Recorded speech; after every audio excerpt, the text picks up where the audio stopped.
പാലക്കാട് നിർത്തിയിട്ട വാഹനം കുട്ടികൾ സ്റ്റാർട്ട് ചെയ്തതിനെ തുടർന്ന് മുന്നോട്ട് പോയി അപകടം.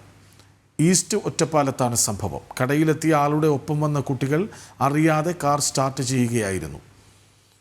ഓണായ കാർ റോഡിന് എതിർഭാഗത്തുള്ള കടയുടെ മതിലിൽ ഇടിച്ചു നിന്നു. തലനാരിഴയ്ക്കാണ് ആപത്തൊഴിവായത്. എതിർവശത്ത് നിന്ന് വാഹനങ്ങൾ വരാത്തതും നടപ്പാതയിൽ ആളുകൾ ഇല്ലാതിരുന്നതും രക്ഷയായി.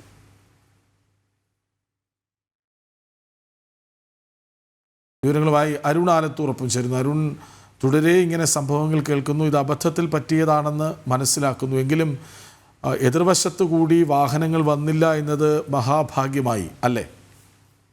തീർച്ചയായിട്ടും. അതായത് ഈ കാറ് സ്റ്റാർട്ട് ചെയ്ത് ഈ റോഡിന്റെ മധ്യഭാഗത്തേക്ക് പോകുന്നതിന് തൊട്ടു മുൻപ് വരെ വലിയ ബസ് ഉൾപ്പെടെയുള്ള വാഹനങ്ങൾ ആ റോഡിലൂടെ ക്രോസ് ചെയ്ത് പോയിരുന്നു. പക്ഷെ ഈ കാറ് സ്റ്റാർട്ട് ചെയ്ത് റോഡിന്റെ എതിർവശത്തേക്ക് പോയ ആ സമയത്ത് മറ്റു വാഹനങ്ങളൊന്നും വരാത്തത് കൊണ്ട് വലിയ അപകടം ഒഴിവായി എന്നുള്ളത് തന്നെയാണ്. പാലക്കാട് ഒറ്റപ്പാലത്താണ് നിർത്തിയിട്ട വാഹനം കുട്ടികൾ സ്റ്റാർട്ട് ചെയ്തതിനെ തുടർന്ന് മുന്നോട്ട് പോയത്.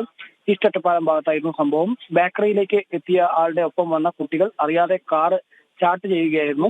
റോഡ് മുറിച്ച് കടന്ന് എതിർഭാഗത്തുള്ള കടയുടെ മതിലിൽ ഇടിച്ചാണ് ഈ കാറ് നിന്നത്. എതിർവശത്ത് നേരത്തെ പറഞ്ഞ പോലെ വാഹനങ്ങളൊന്നും വരാതെ ഇരുന്നതുകൊണ്ട് വലിയ അപകടം ഒഴിവായി എന്നുള്ളതാണ്. ഇവർ ഈ ഒറ്റപ്പാലം ഭാഗത്തേക്ക് പോവുകയായിരുന്നു. ആ സമയത്താണ് ബേക്കറിക്ക് മുന്നിൽ നിർത്തിയത്.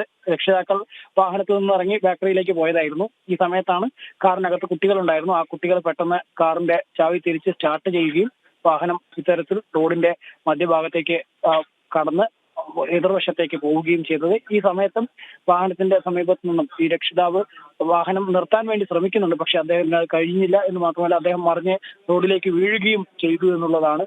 നേരത്തെ പറഞ്ഞതുപോലെ തന്നെ വലിയൊരു അപകടമാണ് തലനാരിഴയ്ക്ക് ഒഴിവായത് എന്നുള്ളതാണ്.